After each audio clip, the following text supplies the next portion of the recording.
beliefs.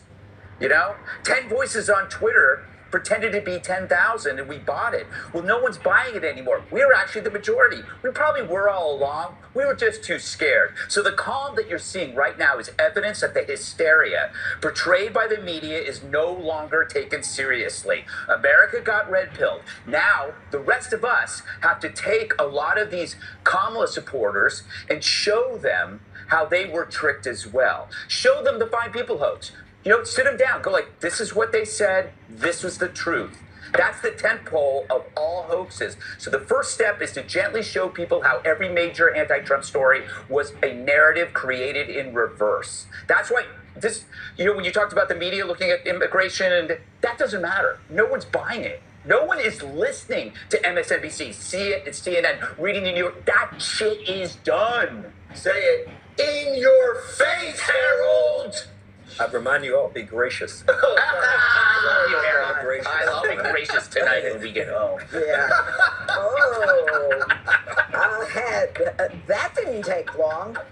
President-elect Trump is already delivering big results on the border crisis. Just days into Trump's landslide victory, and he's already delivering big results on the border crisis.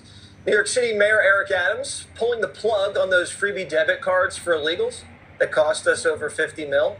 And it happened just one day after Adams had a phone call with Trump. A massive migrant caravan from Mexico made up of thousands just got cut down in half as illegals rethink their shot at coming into Trump's America. This is music to the ears of Latinos who want a tougher border and back Trump big time, giving him historic numbers for a Republican. But instead of dealing with that reality, Joy Reid's trying to shame Latino men. Latino men who, despite the utter disrespect shown by Trump and his promise to deport some of your mixed status families, most of them voted in a 55% majority to make the deportations happen. Y'all voted with Stephen Miller and David Duke and against your own sisters and chose Kamala Harris with 60% of their votes. So you own everything that happens to your mixed status families and to your wives, sisters, and abuelas from here on in. An abuela is a grandmother in Spanish. For those, not for those of you, everybody doesn't know that. Judge Janine, they're playing the race card on themselves. You know what the crazy part of all this is?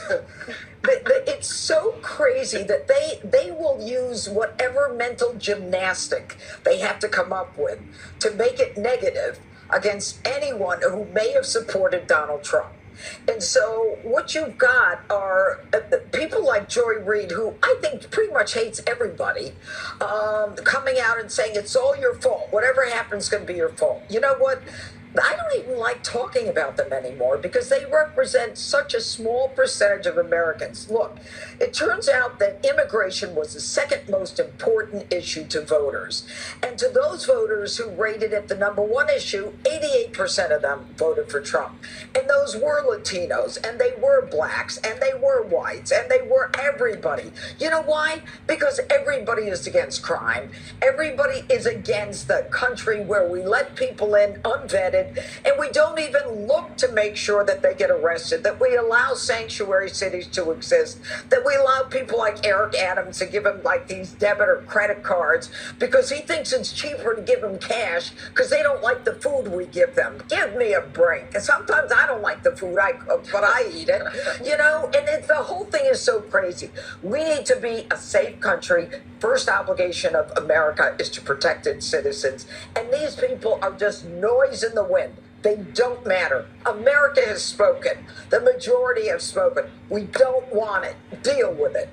It is pretty impressive how we're already seeing results, and he hasn't even started the transition, Greg. Yeah, the debit card story is proof that the thought of Trump gets results.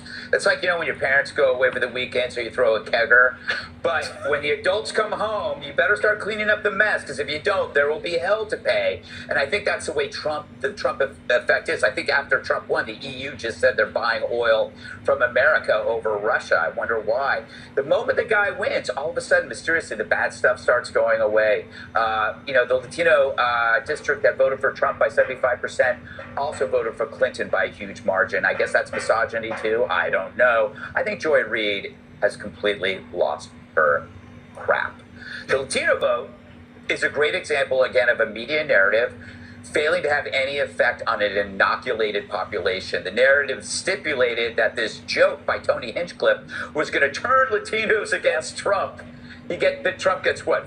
45% of the Latino vote, the majority of men, largest in recent history. The Democrats somehow assumed that Latinos, they can't take a joke, right? They also assumed people had no other concerns, besides a joke. Maybe for elite Latinos on X, who don't have to worry about crime or inflation or the economy or immigration, they can get upset about a joke.